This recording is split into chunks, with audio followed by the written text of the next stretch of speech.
Hi guys out there in YouTube land, Chibi here with a naked Luna. So, I got her all undressed, but she's still completely default with her body blushing and everything. Even her eyes, which I will change, as I said in my last video. But I thought I'd show you kind of what the Glamor Eve body looks like, completely naked. They do have this cool mobility joint right here, which I think is very interesting. Kind of gives them a new way of posing. It's a little bit easier.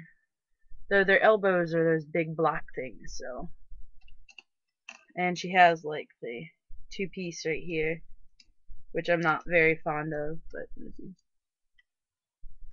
yeah. But anyways, she's double jointed from here up, single jointed on the legs.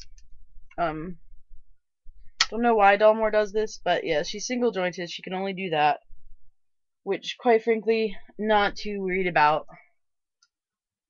I do like the look of the knee. Let's see, I'm trying to get. I'm trying this off. Sometimes that light helps. Sometimes that light hurts. Okay, I do like kind of the look of the knee. It looks pretty natural, especially for a single jointed. So she's got a lot of debris, I guess, or dust or whatever, black stuff from her outfit randomly. She does have a locking mechanism on the back of her knee. The little, yeah, nub right there.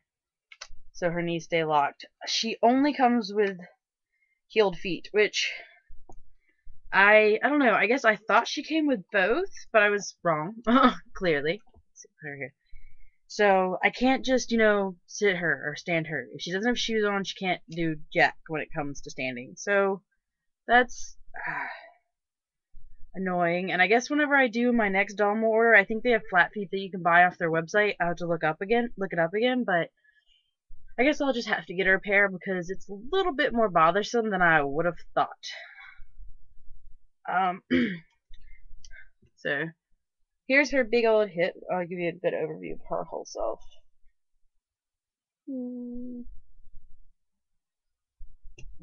So she's got a very wide hip, and it also translates into her thighs. She's got very large thighs, which I actually really love. Makes it look so much more natural. She almost looks like she has a she pretty much does look like she has a corseted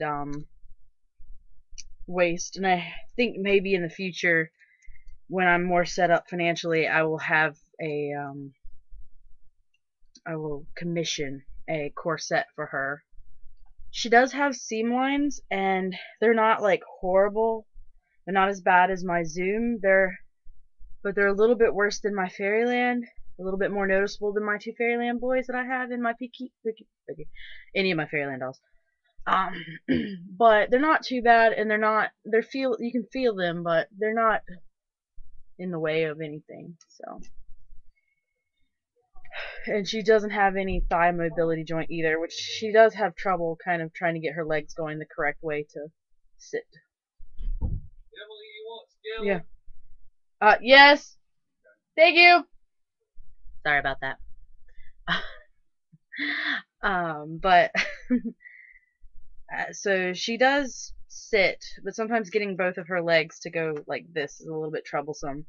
But as you can see, she kind of leans back when she sits. She's got this big curve in her butt and back. So, like, when I've been sitting her, if she doesn't have any back support, she slowly just kind of leans back further and further and further until she's all the way back. But she does have a very distinct heel foot, which is a bit more than my other heeled feet. Like, very extreme. But, let's see. She's also got a two-piece here on the foot. And if I take her head cap off, I'm not getting it back on, but with one hand, but either way. She's got the S-hook in there. It's kind of tiny in there, not a whole lot of room, but I'm not really going to be worried about that because I guess you have to get in there. It's such a tiny space, but I'm not going to really worry about that until I get her new eyes in, so which probably won't be for a while, so I don't know what I'm going to do about that. I think I got everything down. I mean, you can see she's got her body blushing kind of shows off that she's a big woman. She's a very large chested woman. Very large booty. Eyes that are very distinct. There's a side view of her. Her face is very different. She's got like actual brows. She's like they're indentions on her brows. You can't really see it on video, but in person, I've never really had a doll that had an indentation, kind of like a normal person has a little up and down. Just kind of cool with her. You can really definitely tell what her eyebrows are supposed to be if you were painting her. But I think I've covered everything. I think I'm gonna try to get her dressed again. Um, so, but oh yeah, I guess I'll go with her movement so you can see how movement she is. She can kind of she holds her neck poses really well because I've had some dolls that don't. She's got kind of a long neck, but she also wears that neck piece, so it kind of covers it up. I do like the way her chest looks when she kind of leans to the side. Looks so pretty.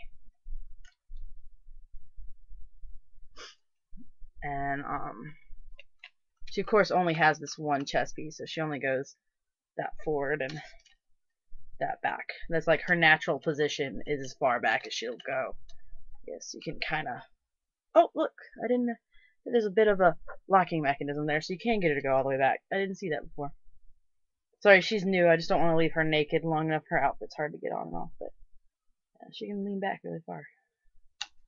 See if there's a locking mechanism. There's not a locking mechanism on that side. You can sit on the ridge, but there's no actual lock to it. She is partial blush, so there's no blushing on any other part of her body but her chest and hands. So,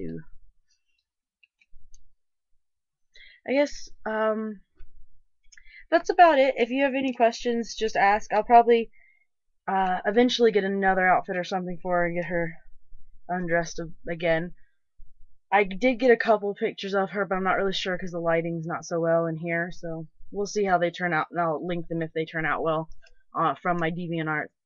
But anyways, thanks for watching. Bye!